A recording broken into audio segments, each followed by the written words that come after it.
Cool. So just know, I'll just remember not to do any sort of video cues, because that won't work, obviously. Right. Okay. Right. Introduction. Hello, everybody. Welcome to the Geek Apocalypse YouTube channel. My name is Stephen Hesse. I am the host of Geek Apocalypse podcast, and this is episode 75, I think. Maybe 74. I'm sure somebody on Twitter is going to attack me for that. But it's roundabout then. Who cares? So I'm really delighted to say that these guys, I kind of was aware of them on Twitter for a while, and then we've just got chatting and invited them on the show because they're just about to start their Kickstarter, or they've just started it, something along those lines. So I'd like to introduce to you guys, this is Alex and Mike from Battlebards. Hello, guys. Hello. Hey, Stephen. Great to be here. Yeah, thanks so much for doing the podcast. It's really cool. And as everybody knows who listens to the podcast, I am a huge fan of anything in this industry. So I'm super excited. But obviously, I'm going to talk like a layman as if I know nothing about you for the next 10 minutes. So so feel free to just say it really like obvious questions right now. But so I mentioned you're from Battlebards. So in a nutshell, for those who don't know what Battlebards are and who you guys are, can you just give us a brief outline, one at a time, who you're on, how and what Battlebards is? Sure. So Alex Jarzovinski, I'm the kind of the creative head. I'm the audio director. So kind of making decisions of what audio to source, the talent to work with, writing the creative briefs and working on the auditions, and kind of curating the audio library that goes through me. I've been gaming for pretty much my whole life. Started in video games maybe 25 years ago, tabletop gaming about 20 years ago, heavily using audio in my games about 15 years ago. So just a pretty hardcore, nerdy, geeky gamer. Mike? Yeah, he is pretty hardcore and nerdy. Oh, wait, no, we're talking about me now. I'm sorry, hold on. Whoops. So Michael Adams, I'm the promoter, community manager, the guy that talks on the podcast and stuff and is really excited about the product. I'm also the one that argues at length with Alex and the rest of the group when we do come to select the tracks that are actually going to be the winners. But I have the most loudest voice, and I'm not afraid to take a swing at them to get the winner. And I'm in charge of the Twitch channel and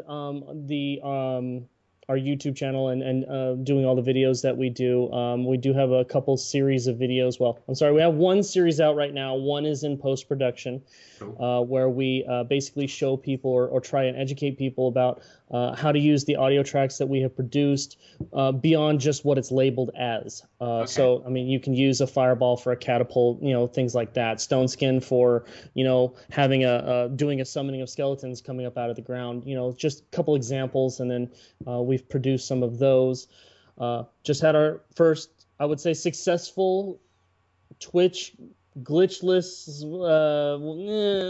We're getting there. But we just had our first one this last weekend, so we're really excited to get all our content out there and show everybody how to do this and just make gaming all that much more better. So, by the way, as far as on the topic of videos, for those of you who are going to be watching the Kickstarter video that we have for Battlebards, as an inside tip for the Geek Apocalypse listeners, Mike complained every 15 minutes for having that armor on. Let me just, no, that's a fact. That's. I would actually say Alex is giving me the benefit of the doubt. I would say for the first hour there was nothing, and then literally every 5 minutes after, because it was in the middle of the day, and it's real armor. I think we said half plate or it's half plate, but you weren't wearing the greaves and the armband. It's freaking heavy. And then when they told me to take a dive, I was like, that's not happening. So rewrite the scene, because I am not going to fall on the ground in this, because I will not get up. That's legitimate. That's legitimate. that sounds excellent. You sound like I have to say, like, I know it was a really great answer, but I was amusing myself at the idea of you saying that you're community manager. I'm like, please give him a better title than that. That sounds like he sweeps the floors. Well, yeah. You know what? I'm changing my title now. So officially here on Geek Apocalypse, I am accepting the title of janitor of Battlebards. So there we go. No. Mike is a great sounding board. So there's a lot that goes into creating some audio for Battlebards, and I don't want to get ahead of ourselves, but at least talking about a lot of value that Mike brings in. Is we have a lot of complementing experience when it comes to gaming, and that's both from the video game side. So I've been predominantly a PC gamer, so PC Master Race. Yeah. Started back when my dad, got one of those very first commercial desktops and was playing Might and Magic. That was my first fantasy game. Wow. So that's that. Yeah. Right. Yeah. Might and Magic. Good old lands of Varn and then Kron, but I won't start diving into that. But so PC guy, and I played basically any PC game I can get my hands on. Tabletop, it's really been a lot of D&D influence from AD&D and then going forward. Yeah. Mike comes from a rich background that really complements that. So console gaming. So he's more PC, I'm more console. He's been for years trying to get me to go on the PC, and I've tried. It's just once you get used to one way or the other, I think it's really hard to kind of go back and forth between the two. Yeah, definitely. Keyboard and mouse is just a little bit. Once you're used to the controllers, it's really hard to get that in. But some of the games that I'll cross over with him on are going to be controller based. I can plug my controller in and I can use it, and so we can play together. But I think the value though is, so when we're creating audio, it's not so much that we're creating something that Mike and I think are great for, what a gnome sounds like, what an elven dirge sounds like, what a dwarf clanhold sounds like. So we draw from our experiences, and that as we were talking about, where Mike comes in is he helps to round out what the common consensus of a gamer thinks of these iconic concepts. Yeah. And that's where he provides that great sounding board where, we'll be working on the Dwarven Temple track, and he'd be like, well, there's this and this game that has a heavy influence from this side because of the gods, kind of the vernacular and the history behind dwarves as they're known in other systems. And that's how he provides a great sounding board. Cool. Awesome. It's interesting because I always kind of think that's interesting to have a different way of approaching something, because having someone who has an experience in one area and in another is good to kind of put. It's sort of like having two brains for one thing, really. It really I imagine that really does help in terms of influences and whatnot. What I'm interested to know, so kind of correlating all that together, how did you end up sort of taking that to a more sort of tabletop perspective? You touched on obviously D&D, which is a huge influence for everybody who does tabletop games. I think if you don't mention that you're you're influenced by D&D, I don't think you actually fully understand the franchise. But so from you two perspective, correlating all that experience in video gaming, all that kind of stuff, how did that help in regards to tabletop stuff? Sure. I guess so. If it's the transition of video games to tabletops, I really got to give credit to the video games that covered medieval fantasy. And again, I'm going to go back to Might and Magic for me. So as I was really diving deep into this type of game, which was my first introduction to that model, that heuristic of fantasy gaming, when my parents took me to the mall, I saw this blue book with Advanced Dungeons and Dragons in the title. Opened it, and then I realized, wait a second, I can make my own Might and Magic campaigns and run it with my friends. Oh my God, how insanely amazing is that? Yeah. And from that day, I was hooked, and that's how at least I made this transition into tabletop gaming. My transition kind of came from not from video games, but actually from books. It was the Dragonlance Chronicles trilogy that my buddy turned me on to in I think junior high. And read those, ate them up, just couldn't get enough, and then went into the War of the Twins. So, and that's just that's basically how I got involved. And I think that those are probably in order the best way to do it, because that's just a really nice way to segue into tabletop gaming. So, I mean, just to give you an idea, that was about the time when Eye of the Beholder 2 was coming out for the Super Nintendo. So, I picked that up, and I think I played that. Never beat it. Never could finish that up. It was quite difficult. But keep in mind, I was also maybe 12 or 13. yeah, it was a little bit more difficult, and then we started playing, Dungeons and Dragons. The Rules Cyclopedia came out. It was at the Walden Books. Yeah, I'm dating myself there, but those were predominant. They were pretty much on every street corner. So I would go every Saturday, pick up a novel, and there was Rules Cyclopedia for OD&D. Walden Books. Walden Man, Books. Yeah, that's a blast from the yeah, that's Yeah. I am dating myself. Yeah. Yeah. For the benefit of the people on the YouTube stream, you just see my face right now, going, "Yeah, I know what they're talking about. Totally. Yeah, I know what." But no, I don't. But it sounds really cool, though. No, it's yeah. But yeah, that's basically how I got involved, and then I just through high school I had a group that we played D&D. We would do school and then ride our bikes over to his place and then just play. And let's fast forward a few years, and then a good friend of mine had found Alex's group. And he said, "Oh my God, these guys are so hardcore. They play with minis and sound and this and that." And I'm like, "Oh my God, dude, get me in." And lo and behold, here we are for nice. 6 years. Well, let's not keep dating ourselves. Anyway, but yeah, so that's basically. Yeah, I was going to ask that. So that was when so because it's always interesting because we just released a tabletop day thing, and obviously everyone was talking about tabletop day when it happened last Saturday. I mean, so is it the story the same as a lot of people? Is that actually, tabletop gaming kind of got used to as friends together? Because I mean, a lot of my social life is embedded through that. Is it the same for you? Right on the money. Yeah. So I was kind of forming a group down here of like-minded tabletop enthusiasts, the Orange County Gaming Group, and we just always want to find new talent, great people to game with. So we back then we put a post on the Wizards forums for looking people to play, and we found his friend. And as soon as his friend went to one of our games, he's like, "I got to bring this other guy in. He's going to be great." And Mike came, and yeah, just kind of a bromance after that, I guess. Right? Yeah, pretty much. It was just you couldn't get rid of me. It's to the point now where we have a custom table. I had a custom table built for Chessex builds this I think it's called the Mondo mat. And I had a table built so that we could field the Mondo mat, put all the Dwarven Forge on it, have speakers, and just blow this thing apart. And so yeah, we're ultra mega into tabletop games, and not just let's just go on record here. It's not just D&D. We do Edge of Empire, Paranoia. Oh yeah, I know Paranoia. Yeah.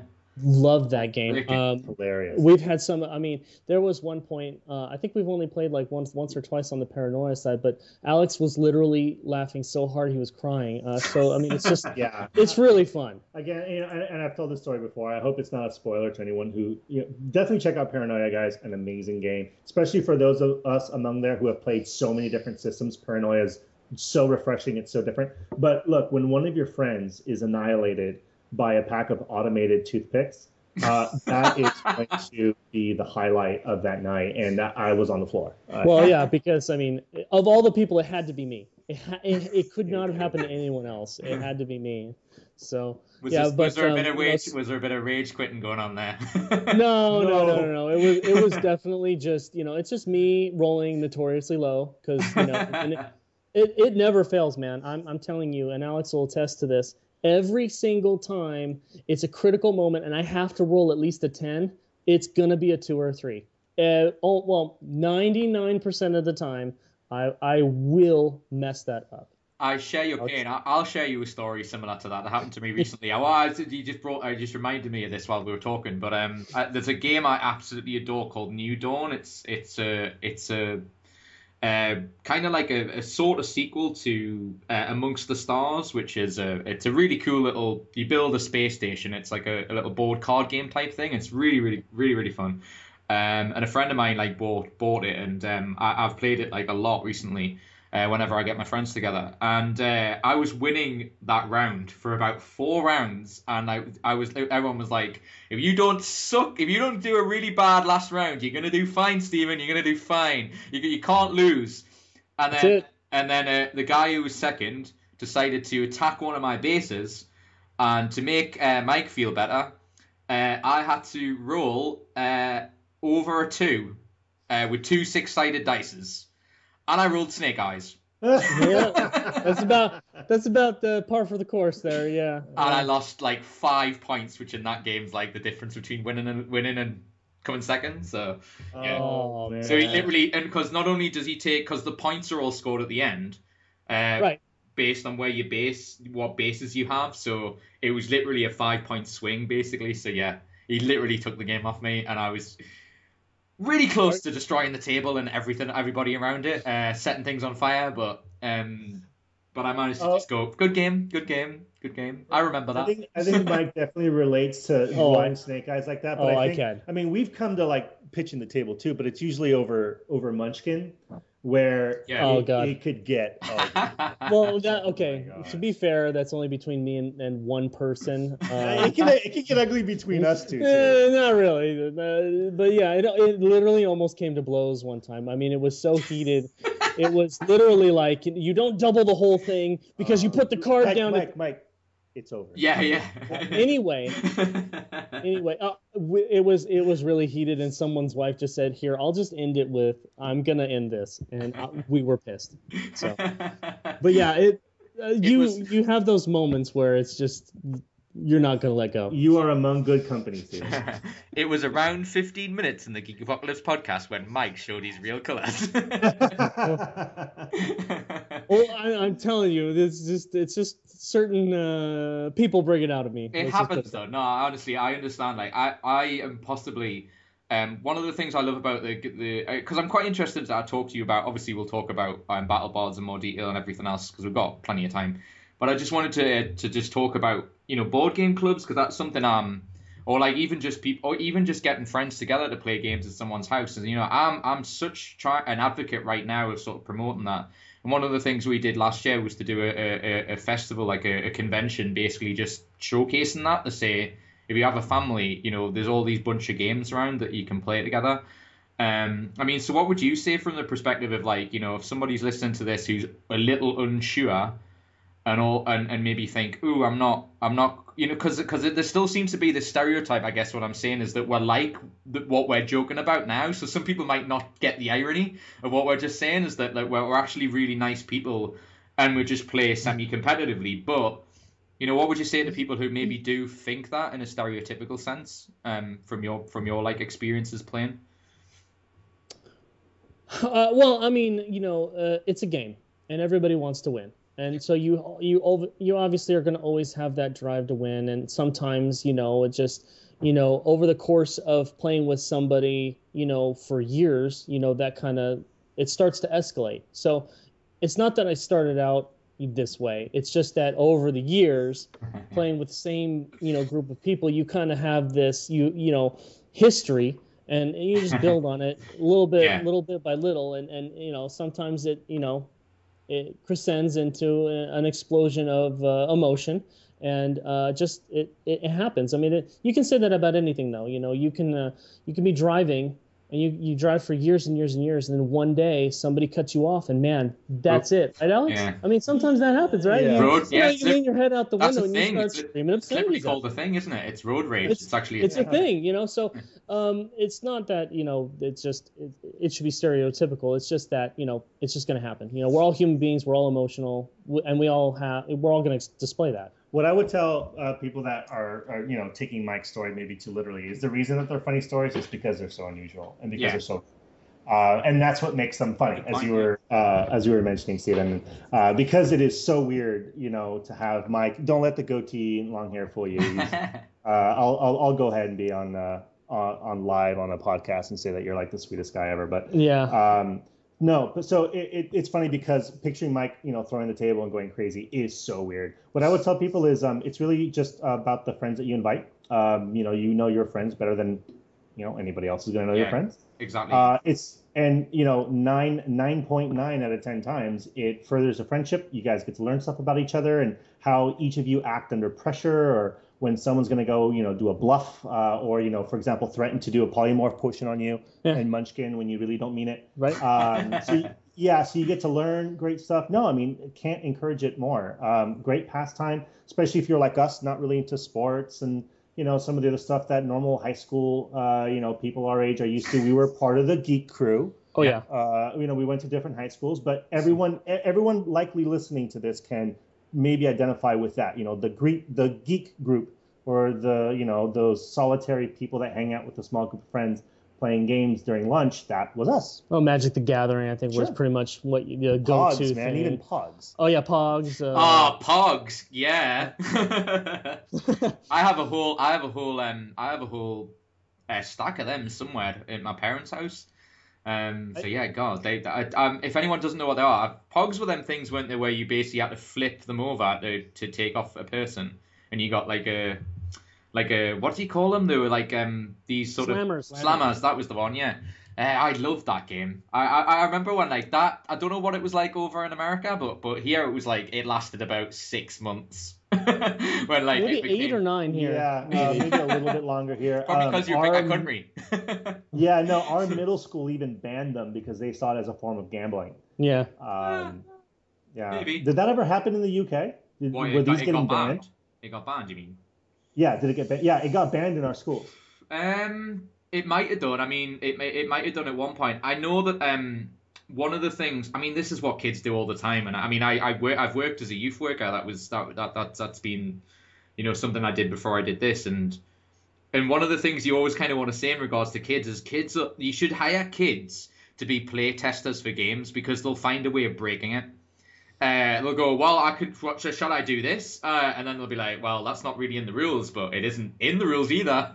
So it's like they'll come up with some way of making a mockery of it, really, because I don't know. I would say the more detrimental thing that came up in England, at least for us, and I know anywhere I ever went, was Pokemon cards.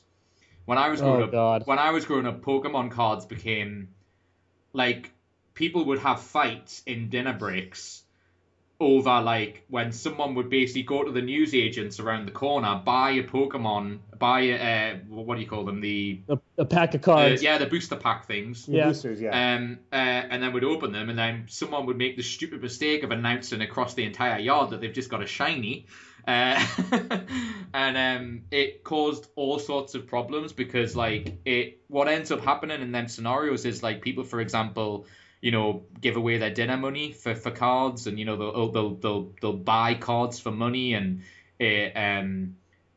so it became a point where too many people got into too many fights over it, that it became banned eventually. But it's kind of hard to stop it when it's such an epidemic, really. Yeah. Anyway. It's like that scene in what is it, Charlie and the Chocolate Factory, where Charlie gets the ticket and he just instantly gets swarmed with people. He's just instantly surrounded by all these people. That's just exactly what I envisioned when you were saying that. Yeah, And even as adults, trading card games, what a money sink. I mean, when you start really diving really deep, and again, we tend to be kind of competitive in our games, and we kind of drafted these multiplayer rules that we kind of use to have very interesting multiplayer games, because we'll play with the whole Orange County gaming group. Yeah. But when you start diving super deep, and this one of your friends, like say this guy develops, buys essentially a really bad infect deck, I'm going to want to counter that. So then I'm going to go through, all these sites and buy all these different cards. Point. That's such a great point. So, I mean, my wife at one point would be like, look, honey, I get you love this game, and that's awesome. What's this $500 from MagicTheGathering.com? No, my wife will not watch this episode. Oh, that's right. She's not supposed to know about that. So she'll be like, can I just please photocopy, like, whatever the heck card you want? I promise it will be the same quality that you're used to. And I'm like, honey, it doesn't work that way. It's about rarity. And she's like, yeah, but this company's just sinking all this money out of you guys. And I'm like, it's genius. Yeah, I mean... Yeah, you're so right. I mean, there was I did a podcast in the UK as a guest, like, last week, and they asked me a question about, that this can correlate to so many different places in regards to the sort of the buy culture of the buying culture of, like, you've got to buy more to be a better gamer. And it's really tapping into a person who goes, they want a level playing field, but when you give the option of being able to buy yourself to be in a better position, whether it be getting a better character, getting a better item, getting a better card, getting a better, it makes that, I guess that really leads to the sort of aggressive tactic, and that obviously that aggression can manifest itself as in spending more stuff that you can't afford on something just to get ahead of someone. This is the argument I made about World of Warcraft, because I got asked a question about massive multiplayer online, and I'm in general a fan of them if they're done right. If they're not put into a perspective of, we want you to spend every single second of every hour of every day playing this thing. That's when it gets detrimental and time consuming and cost effective and all kinds of stuff. That's what I have a problem with. But also in regards to Magic the Gathering, as you point out, they know what they're doing because they know that they can get people to pay this amount of money. I'm willing to say this. I've said this on the podcast often enough. And I mean no disrespect, because I love Magic the Gathering. I think it's a fantastic card game. It annoys me that you spend so much money catching up with the latest edition, and then 6 to 12 months later, that very thing you spent all that money on, you can't even use in tournaments, because they'll go, oh, only this edition is relevant. Because I used to play in Magic tournaments in Newcastle, and I used to adore it.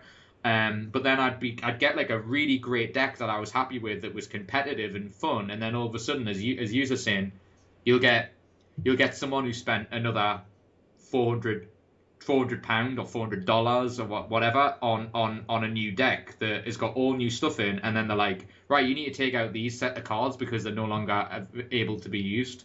And I'm like, what? Are you shitting me? Well, I have a box somewhere in this room full of them that I just can't use. Right. Yeah, but yeah. Anyway. Well, let me also throw out there. I don't know if you are aware or have heard, but there's a new game out there called Dice Masters, and they actually have 4 versions. There's Avengers vs. X-Men, Uncanny X-Men, Yu-Gi-Oh, and now a D&D Battle of Faerun. Now, what's interesting about this? It's a card and a dice game put together into one thing, and it's actually one of the games where, like, a lot of the common cards or a lot of the uncommon cards, which you get all over the place, are actually more powerful than the super rares. So it's a very balanced as far as, like, if you have these really common cards, you're still competitive. I mean, I play with my friend and he beats me all the time. And he just uses the common cards. I'm like, I got all these super rares, and how come I can't just beat you? And it's so they kind of changed the dynamic with this particular game. Yeah. I've seen it, yeah, and I was nodding as you were saying that stuff, because one of our contributors, Drew, who sometimes hosts a podcast with me, he when we went to UK Games Expo last year, which is a big, huge convention in the UK, it's the biggest board game convention, and we often go down there, to do media and stuff, and he got a whole box. I think it just come out then. It's only about a year old. Is it, Mike? Roughly? Would you say? It's maybe a year old. Yeah. Yeah, something like that. Yeah, maybe just under. Yeah, and because I think we were buying the pre-releases. I actually don't think they were out yet. But anyway, so he bought like a box of about 60 packs and just sat with me, and I just sat and watched him open them, and I actually got more excitement in him opening the cards than actually watching him play the game, because it reminded me of, like we were just talking about, Pokemon cards and Premier League stickers, which I don't know. I imagine baseball stickers will be the same for you, but like we soccer stickers. I imagine like baseball stickers for you, but yeah. Garbage Pail Kids. Do you remember those? Yeah. God, yeah. Yu-Gi-Oh was another one. Yu-Gi-Oh was another one that people used to like when I was growing up. But yeah, But to Mike's point, I just wanted to agree to say that I totally, out of all the more game, I mean, I see a bunch of games because I play all the time, and Dice Masters is a really great game, and even just watching people play, as you point out, like, it is purely down to what cards you pick against what the other opponent has. It's not about having the rarest cards. It's just more variety having the rarer cards, which I think's a really good way of approaching it. Because with Magic, it's all about. I've witnessed people in shops just basically buy stuff and go, "Why am I not getting any rares?" It's like that's the focus, which is a bit of a shame, really. But there you go. But yeah, no, that's fascinating. Yeah, so just really quick. I mean, again, whoever in marketing at Wizards who really kind of thought of the whole, the kind of their rarity system, and really kind of managing the economics around that, but just also this standard complex, like you're saying in tournament, you have to play standard. I mean, it's genius. I mean, obviously it kind of hurts our wallets a lot, but because we're so passionate about it, we keep paying for it. But you also touched on something interesting, maybe for some other day. It's really the pay to win model that gets so much criticism in video games out there, where in the past there has been such a pay to win concept where, look, if you want that better gun or if you want that better armor or what have you, you're going to have to pay a little bit more, which has then evolved into freemium and then evolved into all these different microtransaction models in the video game industry. So very interesting space. It gets a lot of research. It's getting more and more attention from research professionals now, and it's be interesting to see how that keeps evolving. Well, and another, I mean, to kind of end on that, because we've got loads to talk about. But basically, what's interesting about that is if you look at any examples of where people have done that, like for example, Star Trek Online, I'm a fan of that. And ever since they used to have the subscription model, very similar to World of Warcraft and various others, they swapped to that pay-to-win format. I think it's one of the best out there, though, because there are ways you can... I like the way that they do things, because you can make an item that you've had for a while roughly about the same as if you paid for something. It just so in a relatively good time scale, so you're not like spending months on end trying to get something better. But the point I'm making is that when they went away from subscription modeling down to pay for stuff and pay for cosmetics, a bit like what Guild Wars did, they made more money doing that than they did having people paying monthly.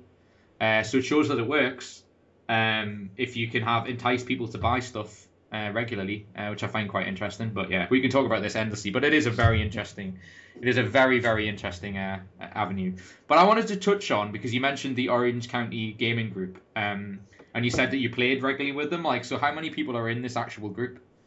It fluctuates. It's a group I started, 10 years ago or some such like that. Very informal.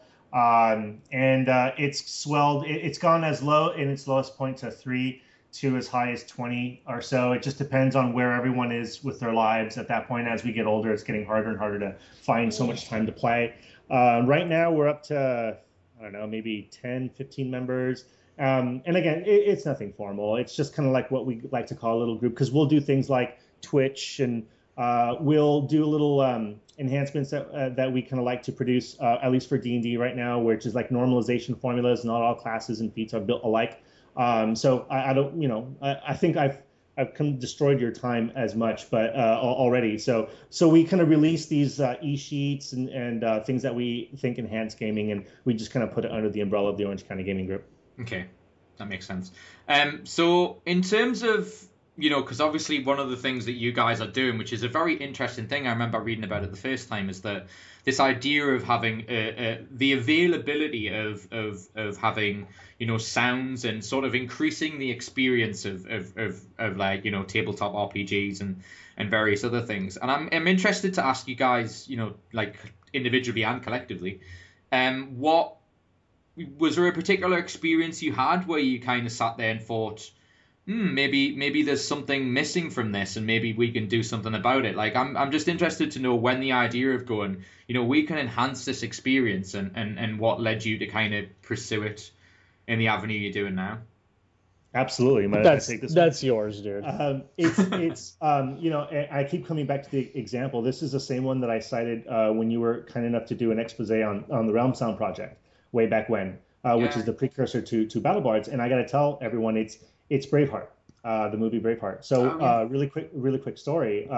So by then I was already GMing for about 5 years, and this is about 15 years ago. And we were teenagers. I was running a game. We had just come back from lunch, and I was getting ready to pick up the game in a very dramatic scene, very dramatic setting.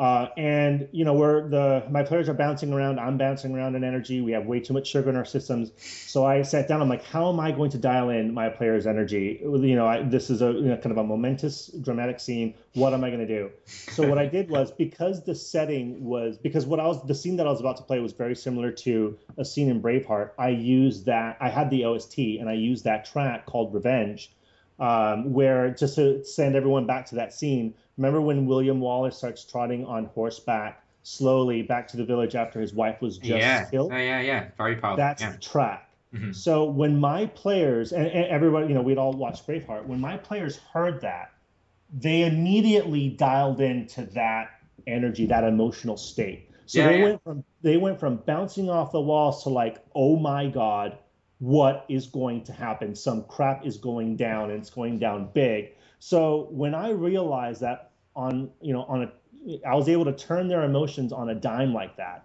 I'm like, oh my God, audio is way more powerful than I ever thought. This is something I need to use in my game, or I need to have this type of, I don't want to say control, but this type of influence for my players' energy states, so I can, really contextualize the scene that I want to roll out as a GM. Yeah.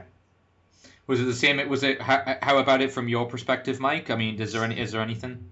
Well, I kind of had a different, situation, because I'm a player. I have DM'd, but I've played so long that if I DM a game, Alex will probably drive me insane as a player. He would probably do everything I've done to him for the last 6 years in one session, and I don't know any person could handle that. So I predominantly stay a player. And so my experience was that, I've had, DMs in the past, in high school, going through college and whatnot, that, basically most people will just put on like, Gladiator or Star Wars or something, and then just loop it, and then just, have that in the background. And you kind of take, I think, some of this stuff for granted, because I had someone say, well, try and listen to or watch this movie with no sound, like put it on mute. And it's a totally, you have a totally different experience. And so, I did it one time, and I'm like, wow, that was really weird. And it didn't last, but maybe 10 minutes. Right. So it's funny you say, that's kind of when. Sorry, I was just going to say, it's funny you say that, because that's exactly what I was thinking as you were answering it. Like, do you think were you influenced at all by the idea of if you go to the cinema, for example, board games are a very visual experience. It's all to do with the eye. I mean, you can play some games where you don't even have to talk at all. And so was it the element of like sort of looking at the cinema, as Mike's saying, and going, well, actually the audio experience, because sometimes actually I was thinking about Tabletop Day, and sometimes an audio experience in a board game environment can be slightly off-putting, because people can be talking more, talking separately. Maybe if you're in a room full of people, they'll be talking about other stuff or playing other games. So the idea of adding especially if you're obviously on your own and not interrupting other people, having an audio experience attached to that kind of morphs you more involved into the game, just like a cinema would with having a surround sound system. Is that along the lines of what you're thinking? Yeah, the example that we love to tell people is, for exactly that experience that you're talking about, Stephen, is watch the Star Wars opening crawl without John Williams in the background. Yeah.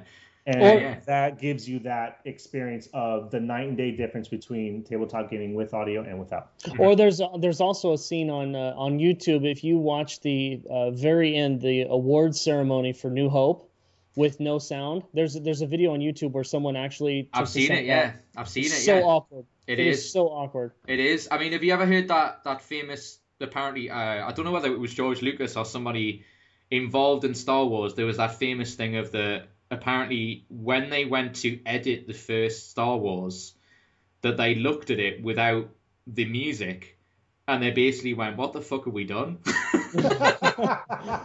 This is like the worst shit in the history of the world. And I just found that hilarious, like, because it's kind of true, is that there's some things like, but what I think, which this is why I was so interested in your project, because sometimes you can have a particular thing. So let's say a board, like obviously we're touching on board games here and tabletop stuff. But like you can have a thing that sounds good, but that is really good, and then you kind of go, and people have the attitude sometimes of it can't get any better, like you can't make the experience better, and I find that really interesting, because it's a bit like, like you're saying, that happens in all forms of any content you ever create. Like you could make a really great video, and then if you can't find the music that fits it, it's not as good of a video as you thought it was, or the opposite could happen, that you may put the music in and go, actually the music is making me think this content isn't as good as I thought. So it's just interesting. So like, I mean, so from the perspective of you finding out, because it was an interesting story you said, Alex, about finding the the sort of audio when you put the Braveheart thing on. What made you then transition from that to going, maybe we could do this legitimately and help everybody, like other gamers out there as well? Yeah, no, fair enough. Great question. Fast forward 10 years after that kind of eureka moment, just playing with my friends here at the Orange County Gaming Group, and I've been using audio for a long time, and then I just kind of paused one day. I mean, I don't think there was a specific trigger, and I think it was after a gaming session. I said, "Hey guys, I'm very grateful that you guys really enjoy my games, and I think a large part of that is the audio that I use. Do you think there'd be others out there that are also this passionate about making the game more immersive through audio?" And everyone looked at me and went like, "Well, yeah." So we just got together as some friends, and we did the Realm Sound project on Kickstarter, where it was really exploratory. We just came out and said, "Well, hey guys, this is our passion. This is we had a lot of our own money on some of the initial audio that we sourced professionally. I think we total spent from our own pockets maybe 2,000 or so. More than that. We bought the 3 dwarf 4. We put some of our own money because we wanted to show people that we believed in it. So we weren't just asking for people's money. We said, look, this is what we can do. Yeah. And we just wanted to see, are there GMs out there that think that we're onto something and kind of like the way that we do things? And the answer was a resounding yes. We I think hit our funding goal on our second Kickstarter. We hit our funding goal in a day or two, and we asked for 5,000. We got 13. So with that, we kind of looked at each other and goes, yeah, wow. So a lot of people really not only really use a lot of audio in gaming, but they really like the way that we do it. So, long story short, after that, after Realm Sound kind of packed up, I kind of went to some of the core team now and said, hey guys, I'm really interested in creating an engine that would continuously bring this super high level of audio to our games and everyone else's games. So kind of, if you even want to put a selfish spin to it, I want access to all this audio in my games too. But it'd be great to have this to the worldwide community, gaming community as well. So we wanted to create an engine, with a business, to get this going, to make sure that the talent that we work with is incentivized to continue to produce these unbelievable works for tabletop gaming. And that's kind of how Battlebards came about. And let's be clear, Battlebards is different from Realm Sound in a very big way. Realm Sound was, we crowdsourced for our audio, and so we feel that was the best way to get the right artist for the right track for the right thing. Whether it be music, sound effect, voiceover, we have quite a pool to choose from. So. With Realm Sound, we could only pick one winner in each category, whereas with Battlebards, we're going to be able to offer a plethora for the same category. So, for instance, Dark Elf Temple, there were a lot of good submissions for that, and I'd go there because it's probably one of my favorite tracks. Okay. But there were a lot of submissions that were very, very good, and that will be offered on the Battlebards service when we do launch. But unfortunately, with the Realm Sound, we were just kind of limited by our spending power. So Battlebards kind of came from that. We kind of evolved that. Like, we were just sick and tired. Like I said earlier, we did a lot of fighting over who was going to win because the tracks were just so good. And the artists, I can't say enough about these artists. We really do feel, and we've been told this, that they really like to do our projects, and it just seems like the artist gets to be an artist and create, this new thing and kind of give it life and kind of, make it his own, really. But we get to the heart of what we really want. So, I mean, I know Alex is gonna, talk about for another hour after this because I know he's chomping at the bit. Is it? We can't see your arms. Is he pinching you? Like, it's my turn. No. He's got a little thought bubble up here that's just like, Mike, shut up. I want to talk. I can see it.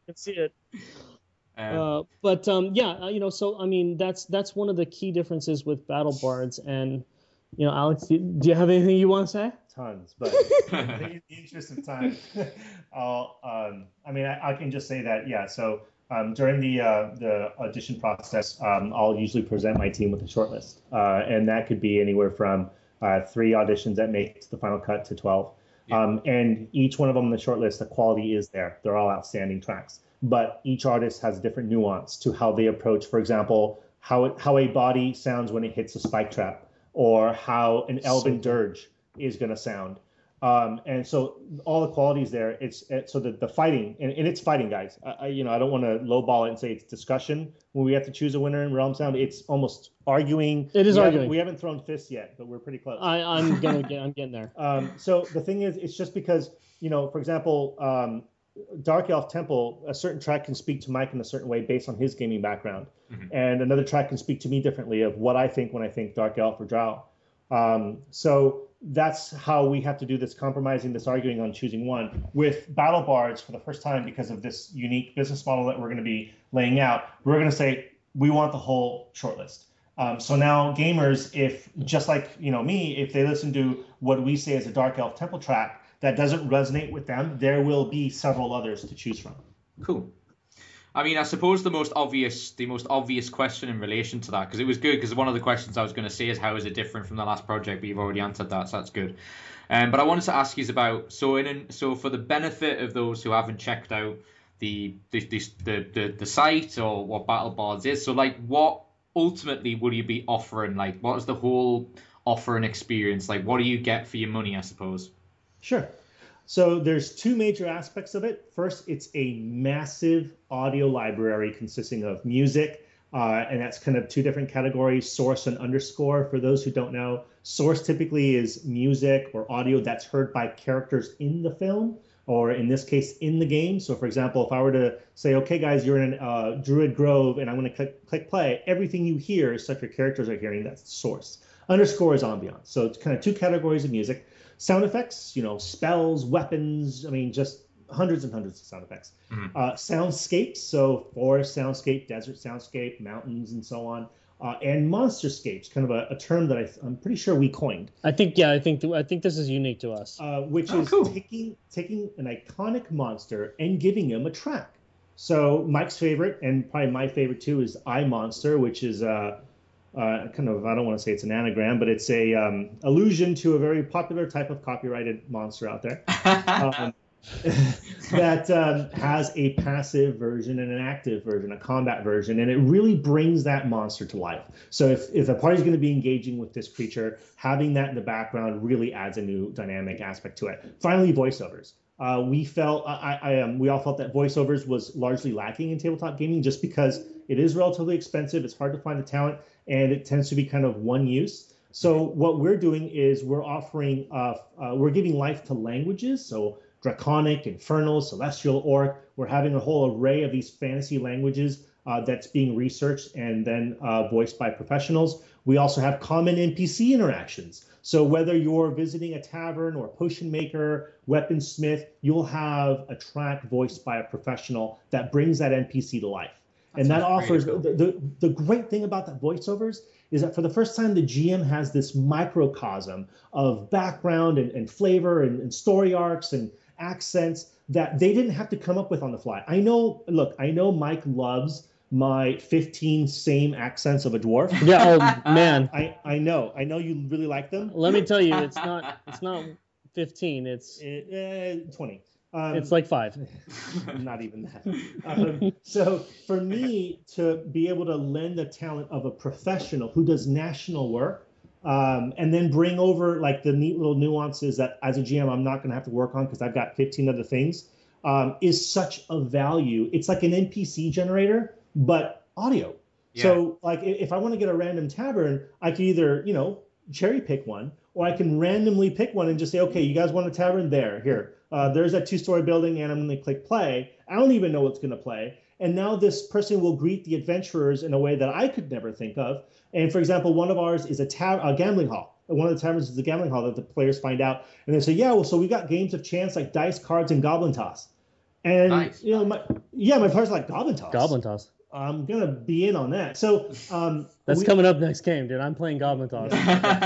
Yeah, coming up on Twitch. Yeah. Favorite solo player plays Goblin Toss. How far will and you got a voiceover for that. How far will he toss that said goblin? Find out. Divine Might. Yeah. See ya. Tune in 9 p.m. Eastern.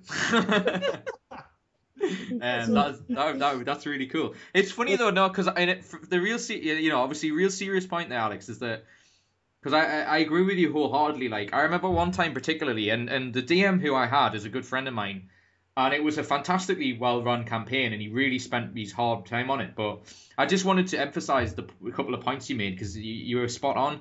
Is that it's one of the things that I think because the DM has a really a lot to do. So they'll have all these 100 pages of notes about what the campaign's going to be, and then they'll get to a point where it'll be a really tiny point in the story where you have to have a generic character. Like you're going across the street and then they'll be like, oh, there needs to be a person here to kind of tell you, because it's just a really minute thing that they'll very often forget in a 100-page campaign or whatever it may be. I'm saying 100 pages, but whatever it may be. But it's just something that'll maybe, they'll not think about while they're planning the campaign. And they'll do the very dismissive tactic of going, oh, it's just a villager and I've seen campaigns. I mean, I did Dragon Age RPG, which is one of my favorites. And, oh, nice. Yeah. And I love that. And we did it for 8 months, and it was really, really fun. Just a weekly thing every Tuesday. And one of the things that I witnessed the DM, who was brilliant at everything else, but just that minute thing of he'd go, oh, it's a guy in a tavern doing this, and he says go that way, and I could see, because we did this all on Skype and on the internet, and I could see people's reaction, and it was like, oh, that's a bit shit. We wanted to, he just literally points. He may as well have been a signpost, just saying that way to bad shit happening. So yeah, it was a little. So I totally think you're onto something there, guys. It just seems to me to make a lot of sense. I mean, I suppose if I could be a little bit more specific, how broad is it? I mean, do you, how much of a conversation, thing do you have? For example, so if a random person comes along, how much interaction is built into your system, I suppose is what I'm asking. Sure. So the scripts are written, typically they're the introductions for whatever NPC interaction is occurring, whether, again, it's buying supplies or tavern or transportation services. So it'll be the introduction of that NPC. So the GM really has two options when he runs one of these voiceover scripts. He could literally just say, all right, guys, well, here's what you hear, and then he presses play, and goes, okay, please don't press me too much because I can't do an accent as well as that guy. Just kind of now do whatever accounting you need to do. Or the GM can run with it and use that simply as a primer and let that voiceover introduce all these role-playing aspects. And for example, Goblin Toss that we talked about says, well, you guys really want to play? All right, so he does his best to kind of go with that voice and start making this game on the fly, as it were. And Mike, you also mentioned that you could even pick and choose a little bit from those scripts. Yeah, well, we haven't really spoken about this, but we're also going to have a soundboard and mixer that we're going to have with Battlebards, so that you can actually use the audio without having to see a Geico ad or step into a Slim Jim before you play some audio. And the idea is to make it where you don't have any kind of interruptions, and it's very easy and intuitive to use. So it quite literally is, if you just want the tavern keeper to say hello or just the introduction real quick, you can literally click and drag the icon over to crop that track, so to just have the tavern keeper say, oh, hello there. And then that's boom, you're done. Yeah. Or if you want the whole thing, or if you literally want this 6 seconds over here, you can drag it over, and you can play just this 6 seconds. Hey, you want to play some Goblin Toss, or however you want to use that audio, you can. And then each individual, I think, oh, I'm sorry. Okay. Each individual voiceover has different tracks. So if you are in a country setting, if you're in, if it's a high fantasy setting, is it just a normal tavern? Is it a seedy tavern? So you have, within the genres, you have different ones. So transportation, airship, teleportation, you have several options available. You're not really pigeonholed into one. Mm-hmm. And that's the other thing that we could talk about the tools. So just to kind of leave it dangling, it's not just the audio. Audio really is only half the formula. You could have all the audio, the best audio in the world, but if you don't have the tools, so the GM doesn't have the tool to seamlessly integrate that audio, it's really not practical. Mm-hmm. So we've developed a soundboard and mixer that, if you want, we can go into some detail of how we bring that audio closer. But yeah, that's the other major part of Battlebards. I was at the beginning of my. I totally agree with you guys. That's such a great point in regards to that. You've got to have. I mean, and I think the other aspect of it though is that sometimes people feel a little a little daunted by the idea of being a DM, and that's not really what we're saying. I mean, that could be. I'm just saying that could be interpreted that way. Your answer. I think what we're really kind of getting at is that you just need someone who's prepared to put the effort in, just like in anything else. It's not going to like sort of fix your experience of not having a good person, because, I guess if we want to be realistic and honest, if you have a DM who doesn't care and has not put the time in, it doesn't matter what extra features you put in. I've seen the example I did of a DM, the last DM I had, who was a good friend of mine. He was fantastic in every way. I'm just saying there was one particular aspect, and that was just down to time. So if you can make time easier on people playing as well as the people running it, then the sky's the limit. But I want to just quickly say, the reason I was laughing when you were talking about the putting the audio out, I just had this image of, like, I don't know whether it's I'm overtired, but just me like sort of walking into a gym and having the da da da da da da. I don't know why I thought that. It was in my head, and I just started giggling. And it was just like, because I think it was because you said like you can have inappropriate audio at inappropriate times, and that just made me think, just like the worst. But having, like, I don't know, what was it, the what was it? Gagging tracks? Yeah. Oh man, that's the theme song for our group.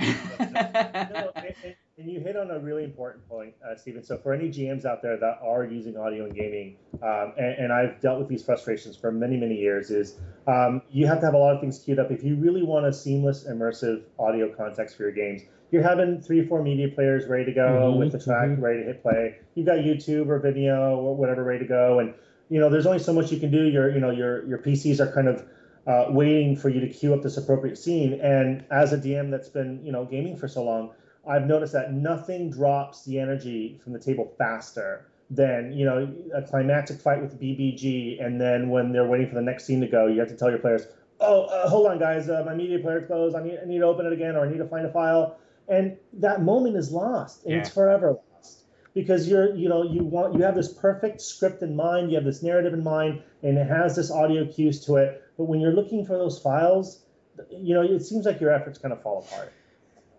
So whether it's the inappropriate audio coming in at a time, or just it not playing when it's supposed to, that's unacceptable. Good point, yeah. Because one of the things I wanted to be sort of stringent in, you guys underlining, which seems like it is, which I'm really pleased about, is because I think what we're really talking about is how much you pre-plan and how much you listen to your players and listen to, because that's really what it comes down to, is that you can do a lot of pre-planning stuff, but you've also got to listen to what the players want to do as well. I think that increases the experience. And I suppose in relation to your software, it sounds like to me, which is a good thing, is that you can, sort of pre-plan stuff as well. But if you want to do stuff on the fly, is that possible as well? It seems to be that seems to be the point you're making. Absolutely. So the soundboard's being designed as kind of a modular playlist platform. So you could go through our huge library, and we have some great innovative search engines to help you find the tracks that you need right away. So I know it also might be daunting to think, well, hundreds of tracks, how am I going to find what I need? You will. We have various heuristics that you'll be able to find exactly what you're looking for. But you can a GM can set up the playlist and set up what he wants on the soundboard beforehand, or even get stuff on the fly. So for instance, if I'm a GM that likes to set up my audio for my next gaming session, kind of looking ahead on everything that I would need, both what's scripted on my narrative and what sound effects I might want on the fly, I could do that. So I can go on my playlist and say, okay, session 67, this is the music I'm going to need. These are the sound effects that not only will I need in the script, but I want probably quick access to, because the BBG is going to do some crazy lightning bolt spells. So I'm going to be able to have to do those on the fly. Or you could be the GM that wants to set up his audio according to category. It's like, look, I don't think I need just all the audio from one session. I want my music in this playlist. I want my sound effects this one. I want my soundscapes on that one, and easily be able to go to it. So yes, Excellent. You will be able to organize the audio exactly the way that you need it. And if even something's not on that playlist that all of a sudden you find out that you need, you're going to be able to search our library really quickly. So don't be put off or don't be daunted by, there's so much there is. And I'm not going to sugarcoat it. There is going to be a lot of audio, but you're going to be able to really find what you're looking for pretty quick. But I suppose I think this is one of the sort of rare examples where the quantity is really useful. Like, you'd probably want more content than you would not have any at all. I mean, I guess that kind of goes against the rule of, like, you want quality over quantity. But I mean, I imagine the quality. You obviously are not going to pick something that's not got the quality behind it. But no, so yeah. we are making a lot of effort to we want to build the Battlebards brand, and so I don't know if I said it, but each track or each pack of sound effects takes between me and talent about 50 hours. And that's from the inception to creative brief to the final recording. Yeah. And I think that's what we owe just the quality that we release. And our commitment to gamers is whatever makes it to our library will be of the highest quality possible. We will not allow blanket libraries in. Everything must be reviewed and everything must be specific to gaming. So it has to have the flexibility to be used in various different scenarios. For those that are scene specific, it must call to an iconic gaming aspect, whether that's a location or a race, and it must be clear. So we will, there's a lot of libraries out there. There's a ton of fantasy audio out there. A lot of it is stupendous. There's more of it that we feel doesn't cut the mustard, and we will not allow anything that we do not unanimously agree is of what we feel the highest content, the highest quality. And primarily right now we're focusing on fantasy audio only for tabletop games. But very quickly we will be getting into sci-fi, and that's my push. So I'm definitely going to push for sci-fi next. But we just want to make sure that we do the genre, do justice before we move on or even start going in a different direction or adding on to our library in some other genre. So cool. I suppose the most obvious thing to ask in relation to what you just said, because it all sounds really good, but you touched on something interesting, that you said that there's other kind of things like you out there. So I suppose the obvious question to ask is, what makes Battlebards different? Sure. As far as there's other avenues out there, I think there are some great services that do ambiance really well. And soundscapes, I mean, you could go on YouTube and say, give me a desert soundscape, or, give me a forest soundscape. So the amount of content out there is excessive. You could even, what I do a lot is I'll go on YouTube and I'll take an OST, or I buy a lot of OSTs. That's where a lot of my money goes. And if I want a dramatic song, for example, if I want to really pull on my player's heartstrings, I'll probably play Dumbledore's Farewell from Harry Potter. Or I did just last Saturday, I wanted to pull on my player's heartstrings where they finally got to move this evil diabolist that they kind of build a relationship with. I used the Realm Sound soundboard mixer to crop the ending of Into the Cave, I think it's from the movie Ice Age, this very sweet, track. And so there is so much stuff out there. However, a vast majority of it is not specific to fantasy gaming. It's not packaged. It's not made in a way that it could be inserted seamlessly into a fantasy gaming setting. Yeah. And that's a lot where Battlebards comes in, where it is tailor-made audio for this purpose. Also, when you combine it, and again, there is some fantasy audio out there. There's some great CDs that some artists release for fantasy gaming. I encourage it. Use it. I think it's great. Don't get me wrong. I use it too. It's wonderful. But I think it's also the tools that we've developed, which are quite unique, as we alluded to, the soundboard, the mixer. The great thing about the mixer is we're also even letting people bring in their own audio libraries to mix with ours. So just a couple weeks ago, for the tavern voiceover that I was running, I played 2 hornpipes from Hans Zimmer in Dead Man's Chest for this really lively tavern, boisterous type of atmosphere. And it went so well. It was great. So I think it's really the combination of the tools, and it's this specific, directed, a creative will to make this be fantasy specific to gaming audio. I hope that answers your question. No, it really does. That's really good. I think there's obviously the element of the accessibility as well. I mean, that's really what I was expecting you to say, and you answered it, even more better than that. Because it really comes down to, I think a lot of the times you say you couldn't. One of the the great things about the internet, but also difficult about the internet at the same time is there's a lot of content, but it's accessibility is something I don't think people spend a lot of time thinking about. So they'll put it in a certain place and go, well, it's on such and such. But then that's one specific thing that you have to search for, and you have to meet a certain search criteria in order to find it. It's not actually really a database. It's a bit like, I don't know, putting a fishing rod into an ocean and going, I really hope I find a great white shark. Like, I don't know. It's like there's an element of luck involved in knowing what you're looking for, which is, so it's really interesting what you guys say. I really do think that is what seems to me like your unique selling point is that, being able to have the accessibility, and I really like the fact that you can incorporate other stuff as well, because a lot of the times when you get stuff like this softwares, they go, you can only use our software and that's it. So I really like the fact that you guys have done that, because I think that's gonna really help people and go, that's great, I can mix it with this and all that kind of stuff.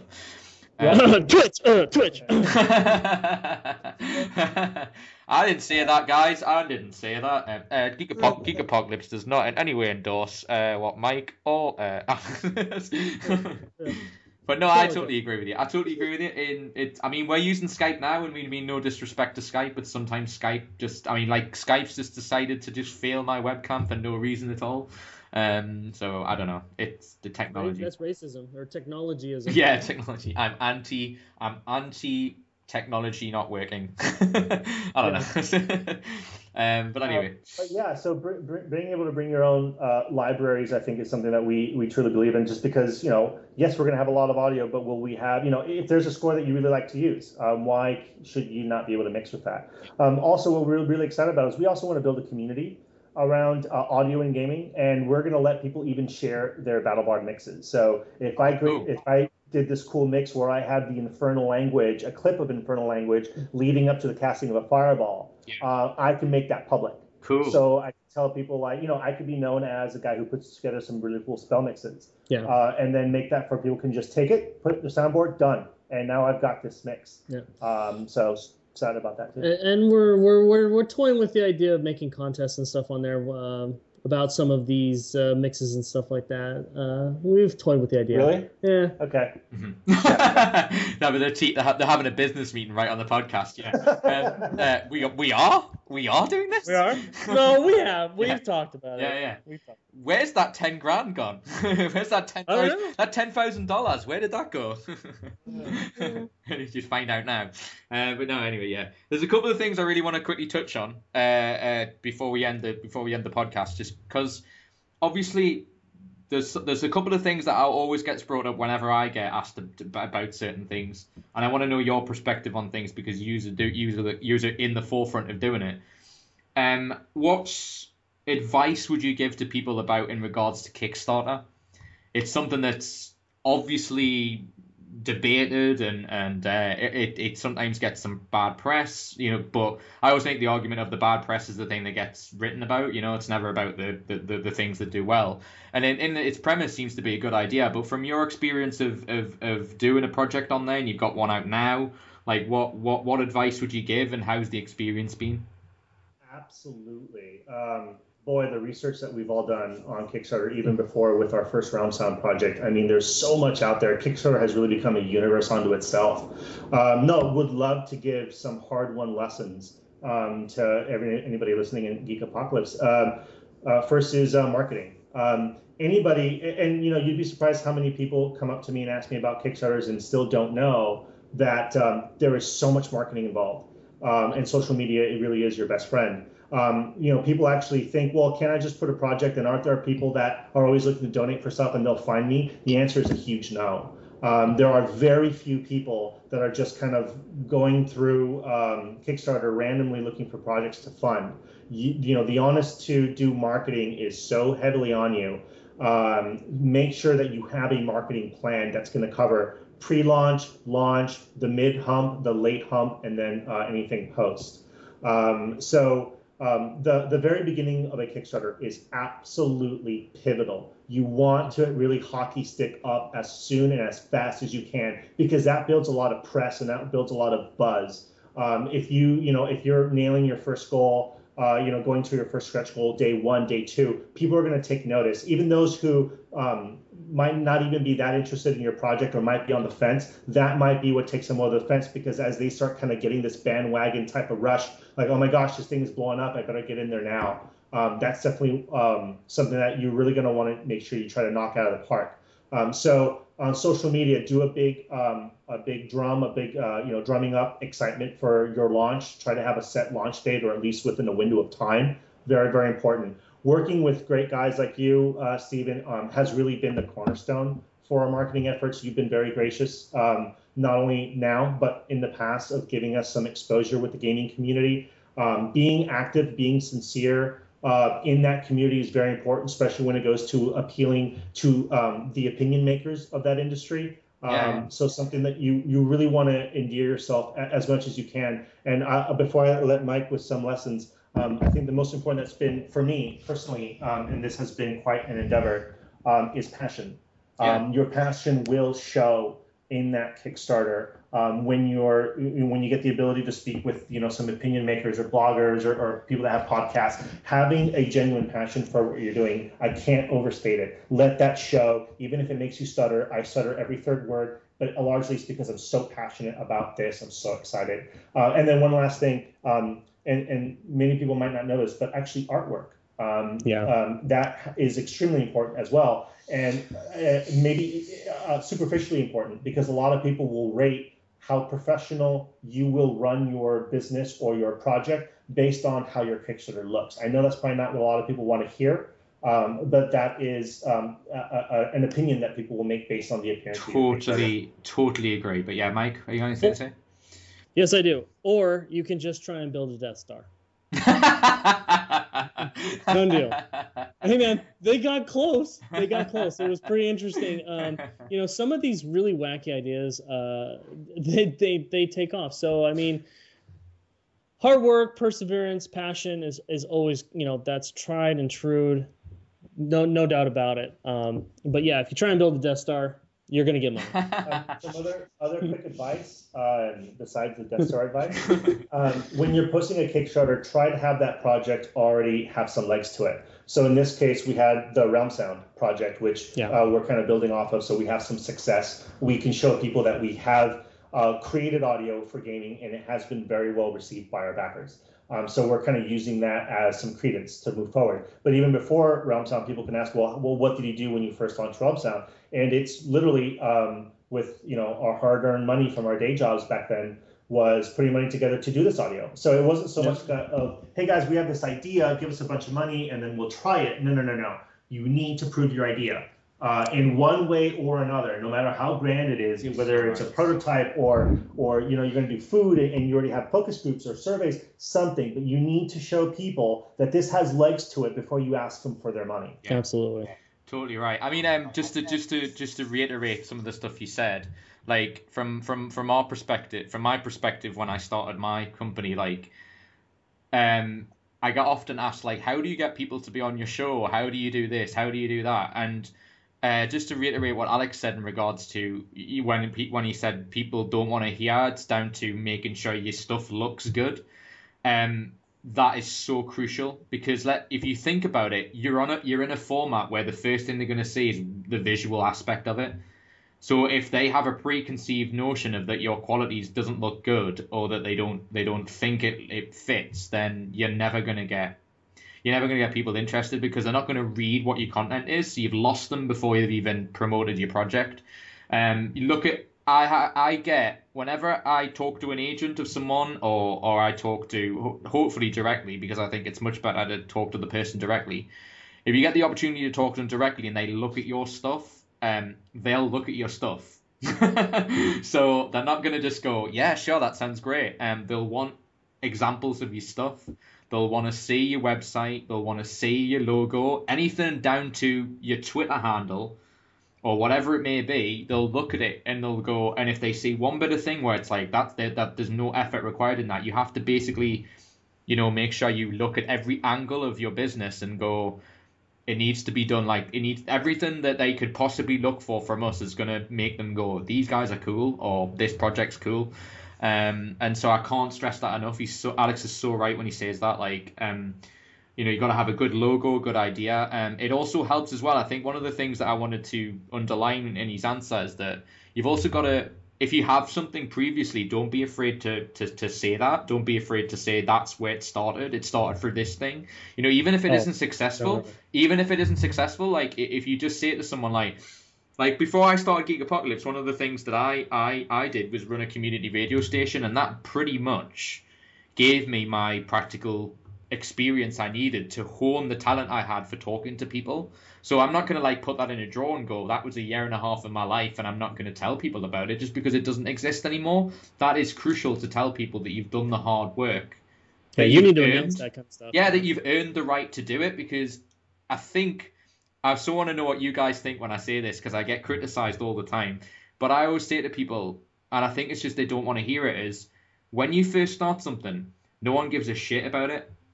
And they always go, what do you mean no one gives a shit about it? And I'm like, I'm just making the really realistic point of no one knows it exists, therefore why would anyone give a shit about it? You can't have that. You can't have that assumption. You can't have that assumption that everyone's going to go, this is great. So anyway, yeah, I just wanted to know what you guys thought about that.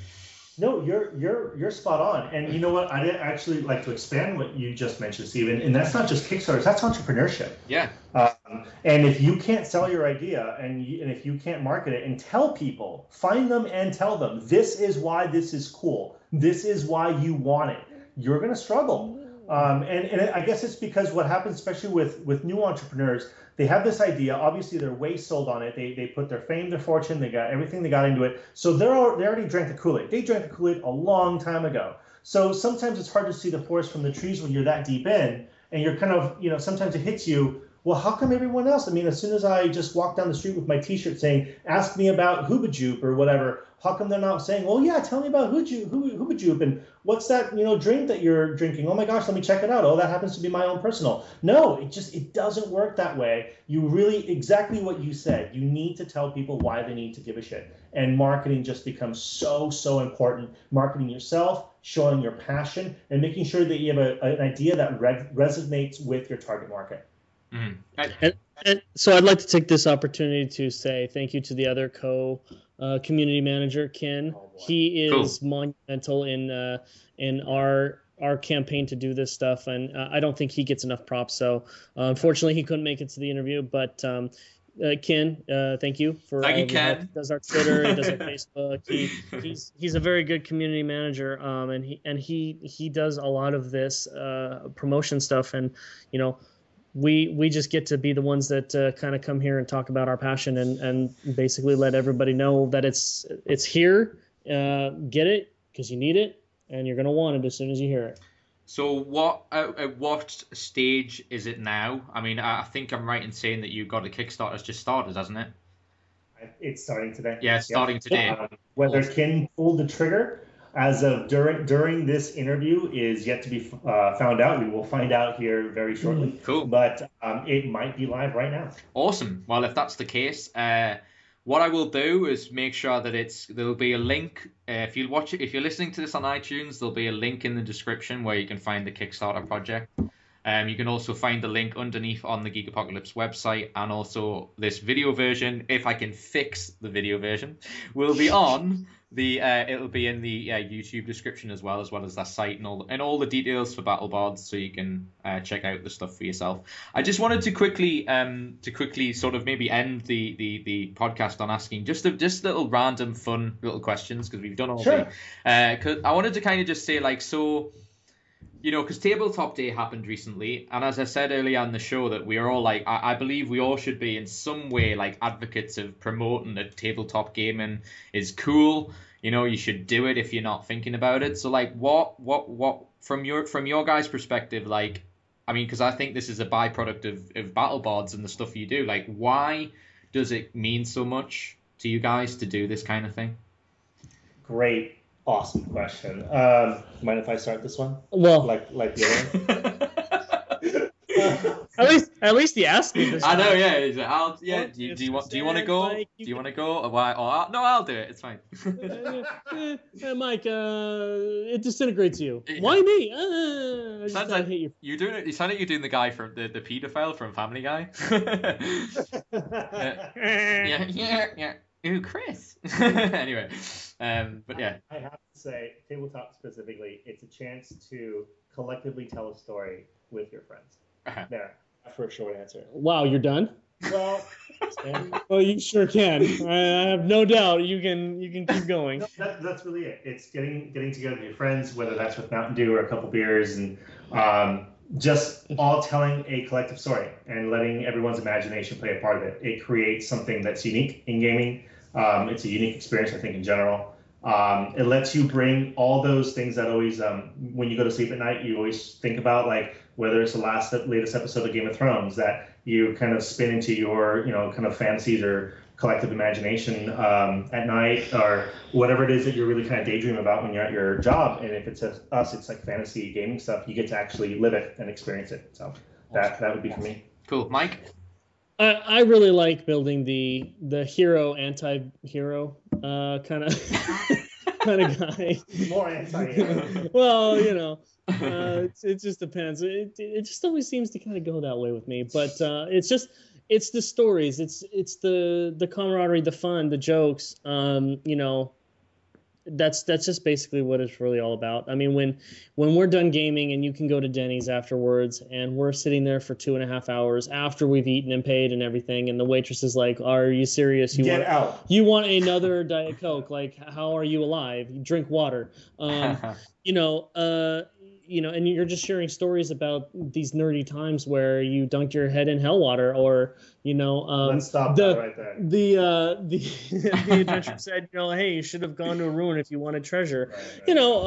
It's just, there's all kinds of stories, and everyone that has played has had those moments where you'll just start cracking up, laughing about a horse that has to step on a landmine that was summoned by the paladin, or I would venture, Stephen, that you also have. I'm sure. Obviously, you can get from us those gaming moments that we'll remember forever. I'm sure, as someone who's also really been deep into tabletop gaming, there will be stories that you will be telling when you're a toothless old man. Yeah. Yeah. Absolutely. Yeah. I just wanted to. I just thought as well. Like, I mean, it's experience. It's experience, and as you pointed out, you get to make new friends. You get to keep friendships. It is not as difficult as, like, for example, like, how difficult is it now to get a bunch of guys together to play a video game together? It's nigh on impossible. Because you have to be on at the same time. You have to, like, make all internet connections have to work. You have to do that. You get someone round, get a bunch of people around your house. You set up a board game that takes 5 minutes to put together, 5 minutes to set up, or whatever. If it's a tabletop thing, you can like, if it's a role playing game with miniatures, you can set it all up before people get there, and then it's just about I'll set. Very often when I'm in these things with guys setting them up, they'll go, we'll get rid of it at the end, so I'll do it myself, so you don't have to stay. And so there's no real, like, commitment in terms of planning and setting up, just the enjoyment factor of just being able to go, I'm going to just experience this thing. Like, I want to tell you guys this story because I think it's hilarious. I mentioned this on the stream. It's not tabletop related, but again, it's this idea of experiences and putting yourself in situations where you can tell funny stories. Like, you're not going to do that by being, I mean, obviously if you stream and stuff like we are now, then obviously stuff can happen doing that. But I mean, just on your own, or playing a video game on your own, you're not going to, like, share a story like what I'm about to now, because I do a radio show in Newcastle, on the local radio station here in Newcastle, and we had a guest who was supposed to be on, like, the first segment. So I script the show, I host the show, I also edit the show. So so I had the script in front of me, and it got to, like, quarter of an hour before the show was meant to start.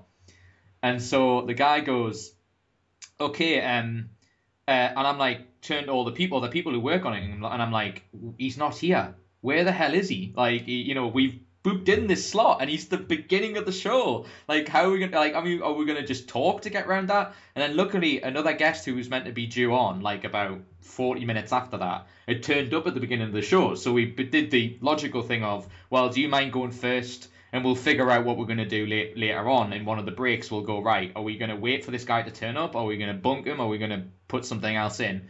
So, okay, so we do the show. Everything's going fine. About 45 minutes into the first hour, this is a 2-hour long radio show. This guy runs into the radio station, literally runs in while we're recording. Luckily, we were on a break, so he didn't interrupt, and he's like panting and raving, going, I'm here. I'm sorry, I'm really sorry that I missed it. I'm really sorry. And we were like, okay, well, where the hell have you been? Like, you know, this is like 45 minutes late, expecting to say, like, the traffic was bad, I missed my bus, the train was cancelled. And he goes, oh no, I've been in the building the entire time.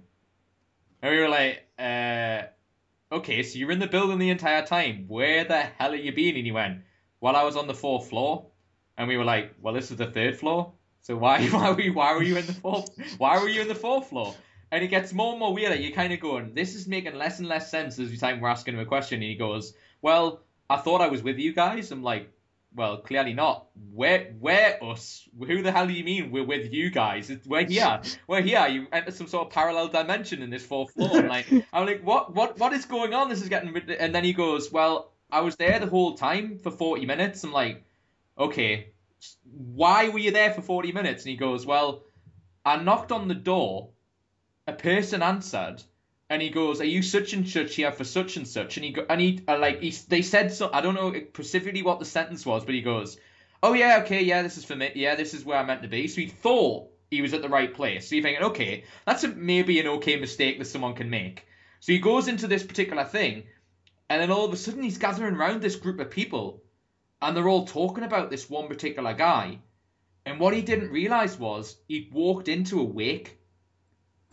So there was a guy. It was a wake for some guy, and he goes, well, I thought it was like the radio station, and like it had just happened, and you guys were just like commending this guy, and you were delaying the show, so I just decided to play along out of respect.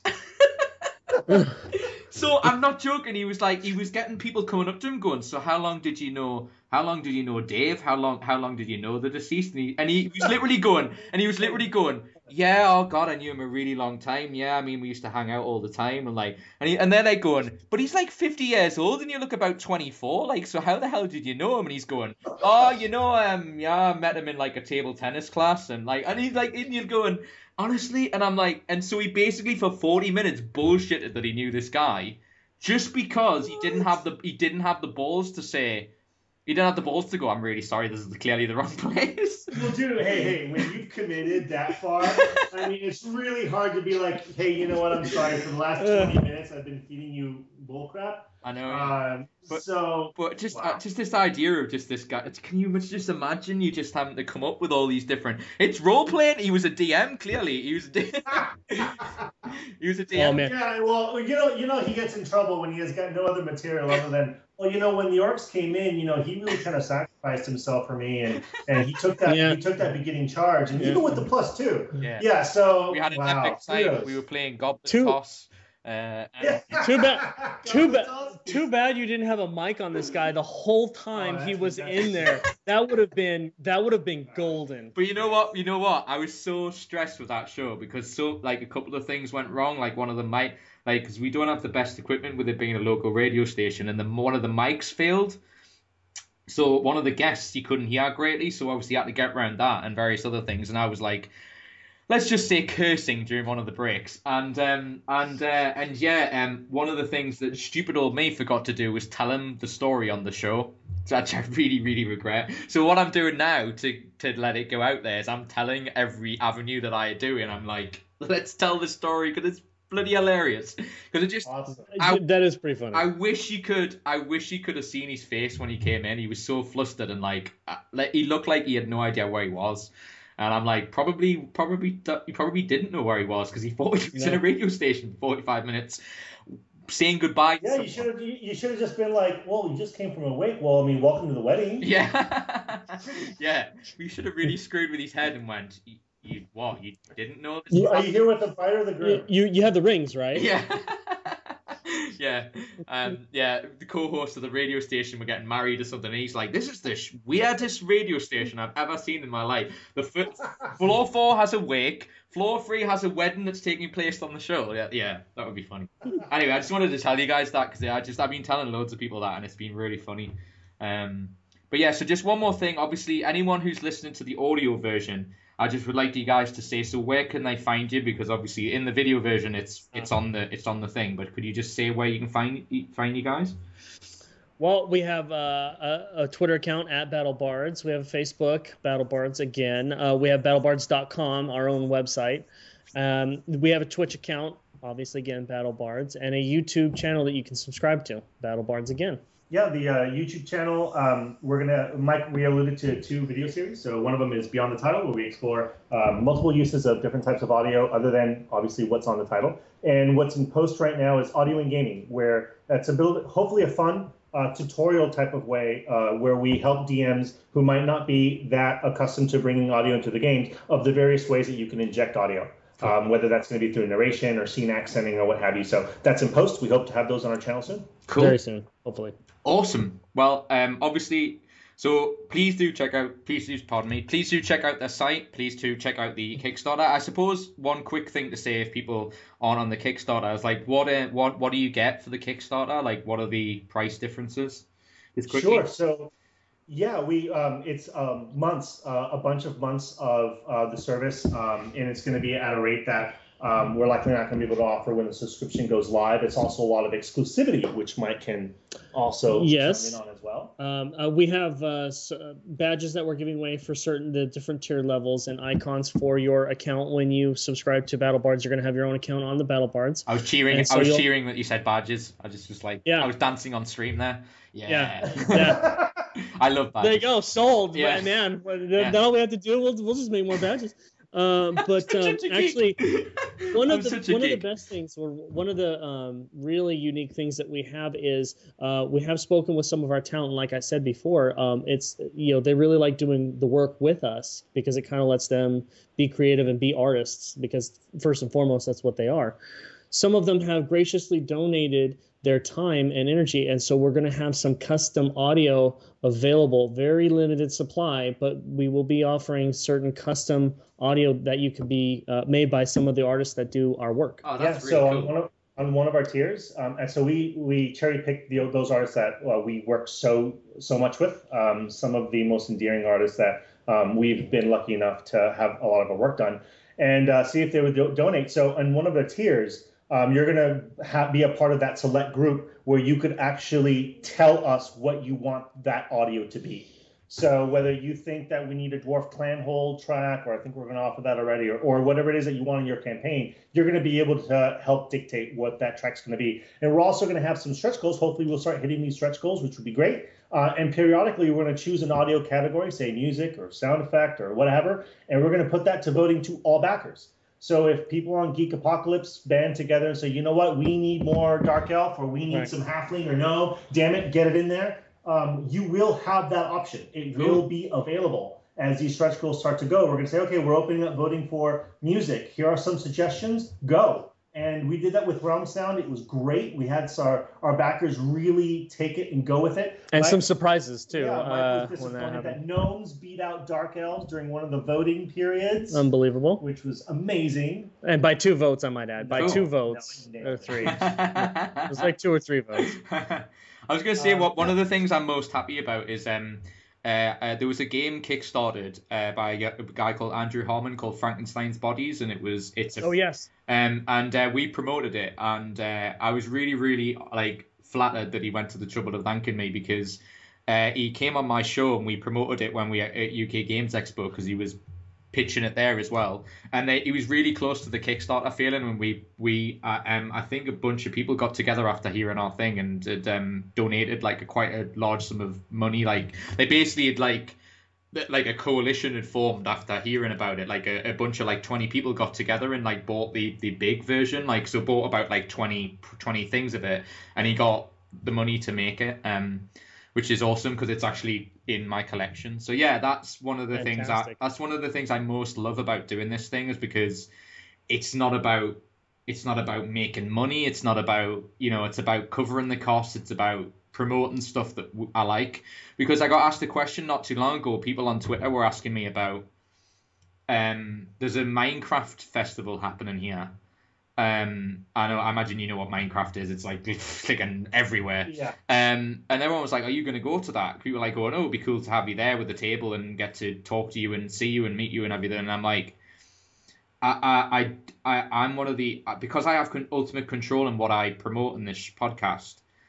I don't want to promote something that I'm not fond of. Like, I don't have an issue with Minecraft. I get its appeal. It just doesn't do anything for me. So this idea of me turning up somewhere just to get promotion over something where I'm kind of not wanting to be there and I'm just kind of doing it to promote my own stuff, it's kind of feels I would be really uncomfortable doing that. And I just really think more people should have that approach, because people can easily go, but it's promotion, it'll get your thing out there. And I'm like, but it's getting promotion to people who aren't going to be either aren't going to be interested in my stuff, or it's going to be obvious to the people who already listen that I don't want to be there. And why am I promoting that? Because they know what my opinion about it is. So that's why it's a really, going back to, I suppose, to what we said about promoting stuff, make sure you put your stuff into places that you want to be at. You don't go to people who you don't want to be associated with. So, I'm happy to promote you guys because it seems like a fantastic idea, and I want people to know about it. So that's really the format, really. And it goes back to what you said. I think one of the best points you made was this thing about passion.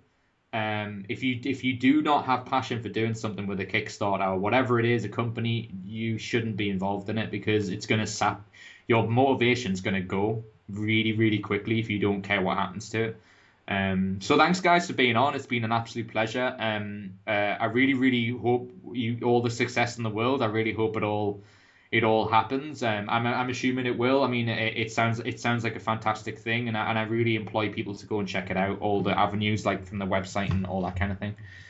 Thanks so much. Well, yeah. And like we talked about, we really can't be more grateful for this time and this opportunity that you're giving us. You were one of the first people that believed in us with Realm Sound. Cool.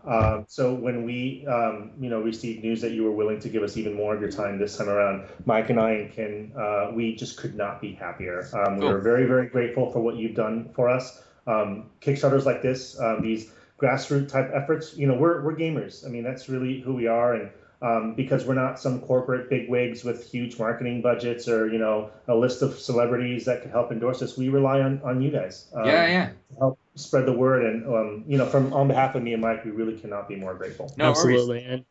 And because you're so selective about who you do promote, I think that also speaks a lot. And again, I don't think we can say it enough, but thank you very much for having us and endorsing us, and actually having some faith in us and our product. No problem at all. And like I say, I don't really think it's an element of like being selective in a bad way. It's just literally comes down to time. It's just like if I had the hopefully once it gets to a bigger, because one of the things I'm really focusing on doing is to make a company, like make it where I'm employing people full time essentially, because really just having a sort of freelance attitude of I'll get someone involved when I need them.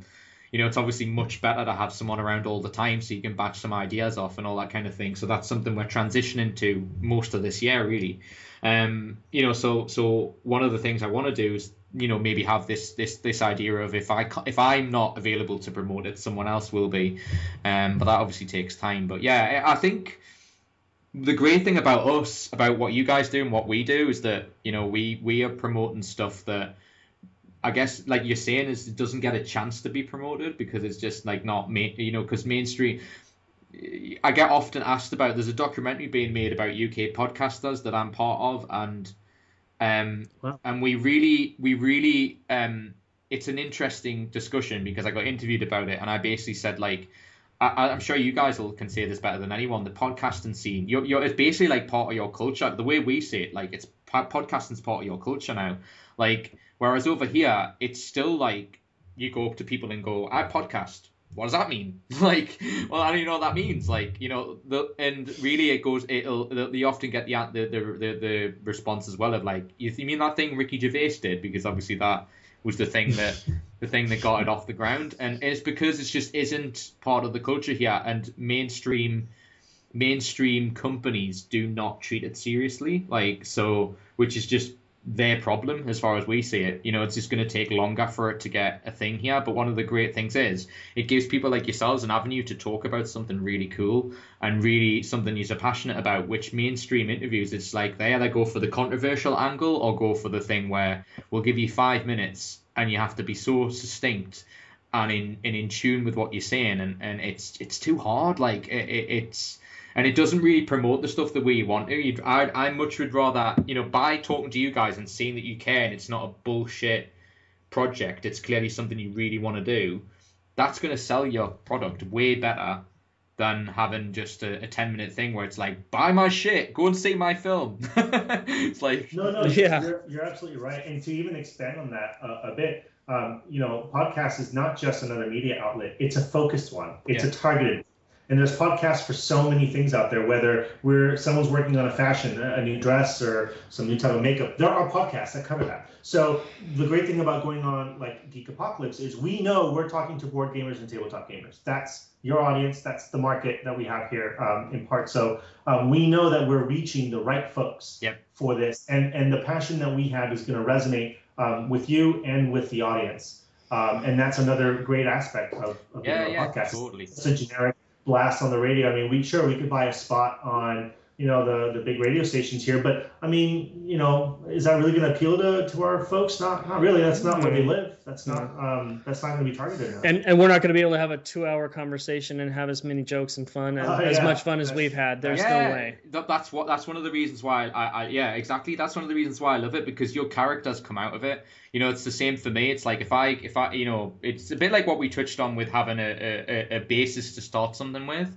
You know, if someone looks at my stuff and goes, you know, it's a brand, but it's an extension of me, the person. So like they'll, you know, you use it as a brand, as an extension of who you are. So like you, and if you're passionate about it, that's going to come across no matter what brand you do. And so I just really love that aspect of it, because, you know, when people see the brand of my thing, they know that it's me that's done it, or they'll know that already. Or if they don't, it's all embedded in everything I've ever done. And that's such a huge plus, really. But yeah, I love that aspect of it. And really, would you rather have, this is something I always debate with whenever we have meetings and stuff, is that do we want to preach to 10 million people where 9 million of them will not care about what we do?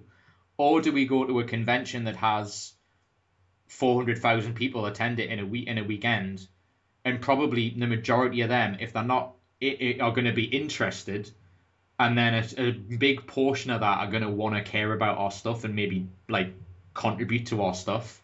You know, and really, I think that's something that people are just really warped about. They're really warped with this idea of you want to. It's like when we got featured on BBC Radio over here, and that was nice. like what I think when the producer said that I was going to be on, it was like 6.5 million people I think were tuning in at the time, and I went. And I was just like, oh, that's great. And it was a taboo way they talked about it, and I could tell I pissed them off, but I didn't care, because it was about the word geek. And I was really annoyed with the way that they were. I was really annoyed at the way they were portraying it. It might be something that we could discuss it just before we go, because it's because what do you guys think about the sort of way that geek's portrayed? Because the interview I'm specifically talking about, they asked me. I don't know if you know, but do you know about the definition of geek? That it's in the Oxford Dictionary. No, what does it say? It says, and this was something that they tried to change, because if you look at it, it's an unfashionable and unsociable person, is what geek is defined as in the Oxford English Dictionary. It's defined as that. And so they found my stuff. They obviously looked at my site, seen my podcast and stuff, and BBC went, we want people to talk about the subject. So they got me on for about 15 minutes to debate the issue with the host. And what annoyed me was, and I think the producers went, that was all right. Like, and I just went, all right. I think that was a fantastically done bit, because he clearly had a preconceived idea of what a geek was. And I combated that by arguing that it's not that at all. Like, because I got annoyed at the idea of there was a guy in the segment beforehand who basically said this thing of, I'm trying to remember exactly what it was. It was basically, he said, he was around a bunch of, I think it was actually board gamers or something similar to that. It was a segment before I was on. I was waiting on the telephone to be on the radio, and I heard it, and it annoyed the hell out of me because it basically said they sent a reporter who basically went, so what is it to be a geek up, like, or to verbalize it like as a verb is to say like what does it mean as a verb, like, and it's like it's to be passionate and to be interested and to be curious and to be inclusive and all that kind of thing. And he's like, and this is how he responded to it, and I got very angry. He went, but if you guys are talking about, like, let's say website design and I know nothing about that, how can you expect me to contribute to the discussion?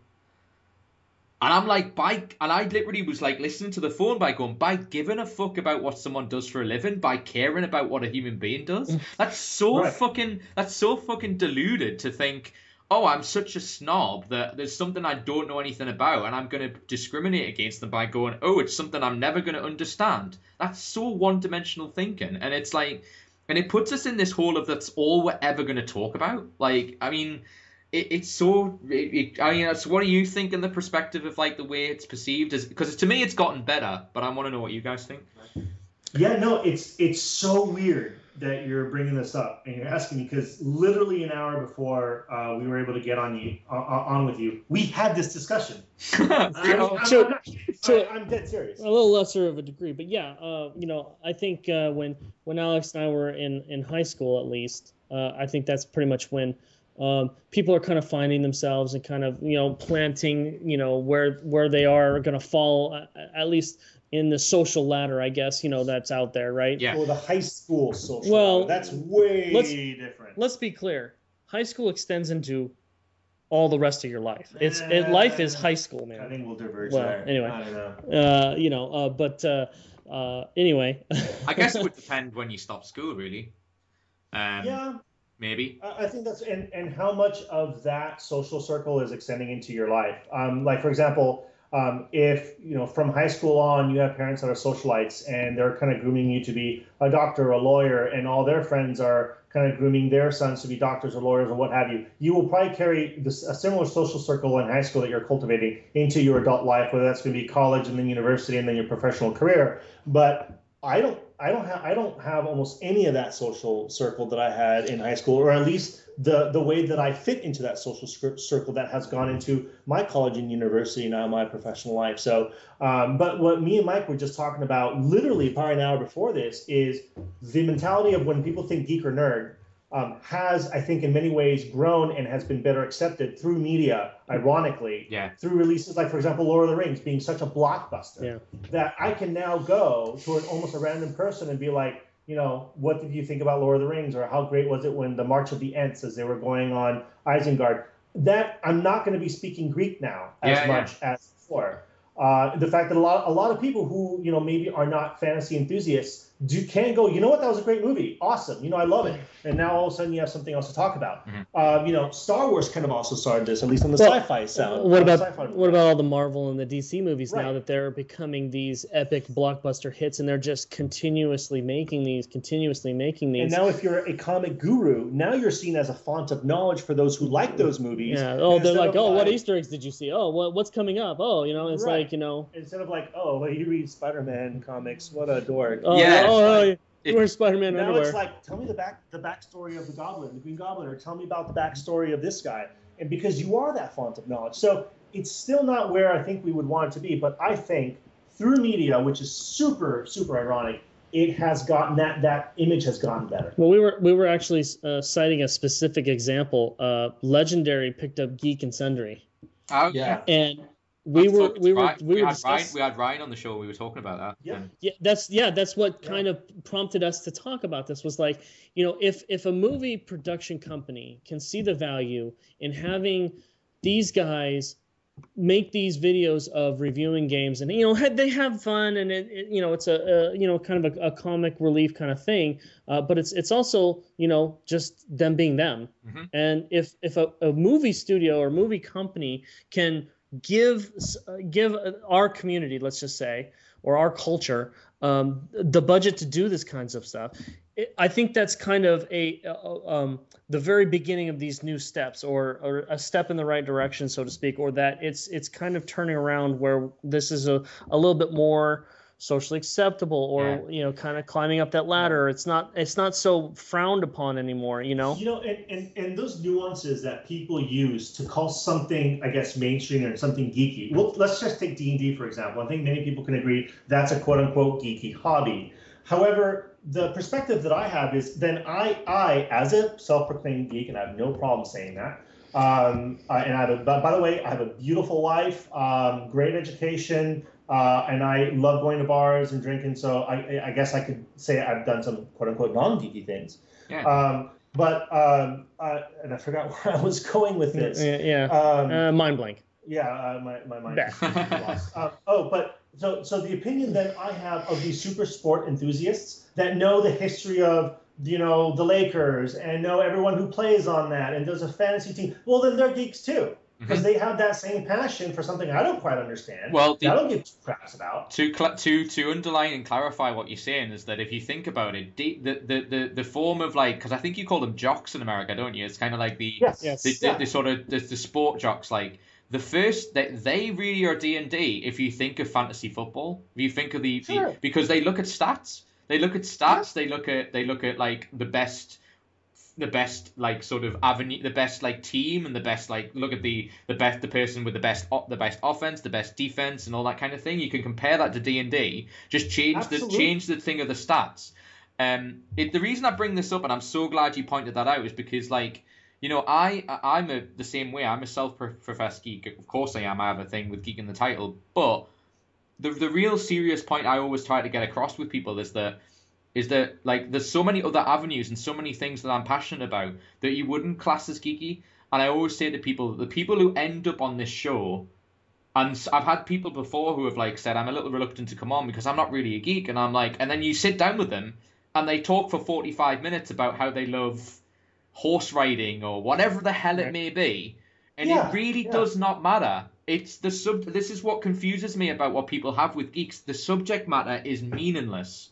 It doesn't mean anything. It just is important to the individual, but it doesn't mean it's exclusive. It means you just have to have.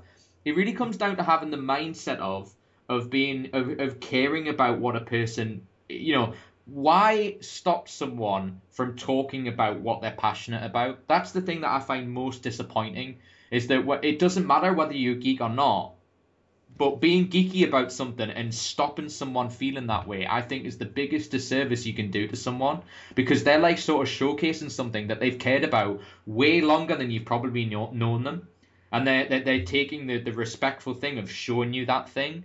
And I see people shut people down, and that's the thing that bothers me about it. And we were talking about this on Ryan, and we've been getting some heat over this on the podcast, because he mentioned this idea of that there's these things called alpha, like the alpha gamer, like the alpha geeks, who are afraid of people raining on their parade. So you get these new families coming into conventions and stuff.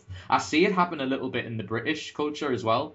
This idea of people come in, and it happens in gaming circles that I'm part of, is that you get a guy who comes in and he's snobbish about games. He doesn't want kids involved. He doesn't want families involved. He's threatened by like you were touching on, these people who like Marvel comics, who like Iron Man, who like the Avengers, who like the Fantastic Four, who like all these different avenues, and they're afraid that people are just going to come and take over. And I made this point the other day that I really do think the reason geeks and people like that are behaving that way is because the mainstream media has taken little snippets of that and reinforcing the cycle that we're part of right now. What I mean is that they'll take an example of someone being horrible to someone online, maybe playing an online game, or this situation with Hearthstone. I don't know if you ever seen this article about this South Korean girl who's getting slammed on Hearthstone. No. We can discuss this as well. She got slammed for being a girl gamer. She basically, there was this girl who was completely kicking everybody's asses on Hearthstone and on the tournament community on Hearthstone, and a lot of that time it's anonymous. And a media outlet, I think it was in America, had came across that she was a girl from South Korea, and then she gets slammed on the internet because everyone was like, "Oh, well, a guy must be playing for her because she's a girl." This isn't part of that Gamergate stuff, is it? Probably. I don't know what that is, but it sounds like it. Oh man, yeah. I don't even want to get into that. The video game industry has really been tough on women, not just even on the gaming side, as we all know, but even on the development side. There's been some recent articles posted that, and I think Cracked had, by the way, a really good one, and there's been some others, I think, on CNN, where even as a developer, you kind of get crapped on if you're a woman gamer, because you're not afforded that level either of expertise or experience in gaming just because you're female. But boy, I mean, it's weird, right? Because if you were to ask a gamer, what do you think about a female gamer? They start drooling. They're like, that's the hottest thing ever. Yeah. Like, oh my God. Right. When can I meet her? But then when one of them beats you, then it's just like, oh, blah, blah, blah, blah, blah. And then all the trash talking just happens. But maybe that's part of it. But a lot of, we were talking about Heroes of the Storm and how toxic or toxicity or whatever is really high on that particular community, and not just Heroes, but that type of, I don't know what it's called. It's the MOBA. The MOBA games. Yeah. Super toxic. Maybe Hearthstone is kind of falling into that as well, where the toxic level. But I mean, if it's just one person, I would say that's targeted for her gender. And you know what, Stephen? Some great examples that I like to bring are those few people that, to maybe the mainstream or to the people that have this misconception of what a geek means, I love bringing up those quote-unquote gray areas with what, isn't Dwayne Johnson or The Rock or someone like that play D&D? It's Vin Diesel. Vin Diesel, yeah. Vin Diesel, that's the one. Vin Diesel, yeah. So is he a geek?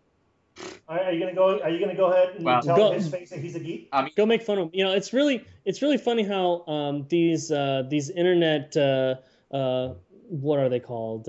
Trolls? They're just internet badasses or whatever, and I don't know if I can say trolls? that. Trolls. Not trolls, but they're oh yeah, well, I'll just talk all this crap. You don't know who I am. It's just like, sure, dude. The internet has kind of given these little mousy people.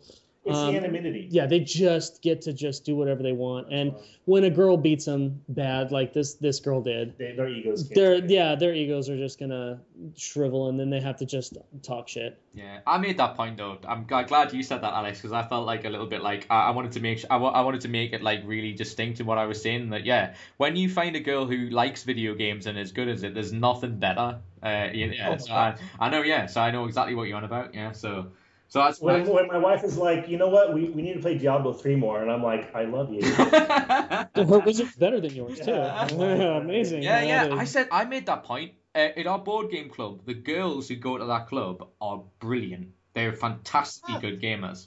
Like, so this idea that girls are crap at games, I have not seen one example of that. Like, I mean, there will be games who are terrible at it, but there's guys who are terrible as well. It's just it's a moot point. It makes no sense to bring gender into it. It's just because they're gentrified because they're not comfortable being part of the community, and that's something I think we all should try to make better. Like, I mean, but obviously we try to do that anyway, but just when any of these shit stories come out that girls aren't welcome or whatever this stupid campaign is to kind of say that, oh, girls just aren't good at games or whatever, or shouldn't be allowed to play, what complete and utter bullshit. Like, it's kind of... in a great tangent is when I went to E3, I go to E3, I try to go every year. I think it was soon. I'm sorry? Isn't that soon? June. Yes, yeah, it's coming around. So E3, what an event! I love going to it. So I think it was either last year or the year before. What some people are kind of doing to help break this barrier is making sure that video game companies are introducing strong female roles. It's not just going to be the love interest of the main protagonist, or it's going to be a slut or just there for the eye candy. It's just a strong female role. And I think that's also helping to kind of break some of these stereotypes as far as it's okay to be a female gamer, especially when you get to see a protagonist that is in that lead role, that is a female. And I mean, not to be, silly about it, but I support that. I mean, I think that's a great idea. Like Shepard, right, from Mass Effect. Yeah. I mean, what a great example of a strong female role. And I think the more that we see that, hopefully those barriers will continue to break down. Yeah, I'll just make a little passing reference as well because it's a really interesting podcast. I recorded a podcast with Laura Hutton, who works at Ubisoft in Newcastle. One of the we touched on that because we touched on the fact she's a female video game developer, and obviously the question came up, and she answered it really well. So I recommend when that comes out, I think it's Monday. I think we're dropping that. To listen to that, because like from a female's perspective, it's really great to hear what she has to think about it, especially working for such a huge corporation like Ubisoft, because the diversity that Ubisoft has, it kind of shows that like it really, from what I can gather, it comes down to perspective of the individual, like how the individual wants to treat them. And I just hate this idea that it's a collective agreement, that we're all like the Borg or something, and we just want to just like assimilate to be all the same and not have anyone who's different, whether it be gender or race or whatever. And it's just completely not true. But there you go. Anyway, we could talk about this for another 100 years. So yeah. Yeah, thanks you so much, guys. Obviously, continue to be a geek, continue to be awesome. Just be yourselves, like you clearly are. And I love the fact that you do something that's passionate. That's something I have a lot of respect for. So that's good. So yeah, thanks so much. No worries. Thanks so much. Everyone, please check out their stuff. Please go to their website, like we said earlier. Go on Battlebards on Twitter. I'll have all the links to all the Kickstarters as well. So if you're listening to this on iTunes and stuff, please do that. All it leaves me to say is I'll end the podcast like I always end. In the words of the great B-movie Robot Jocks, crash and burn. And we shall see you all in the next podcast, or very soon, or whatever. But enjoy being a geek, everybody. Bye! Thanks, guys. See you later. Thank you. Thank you. That's it. Done. Yay!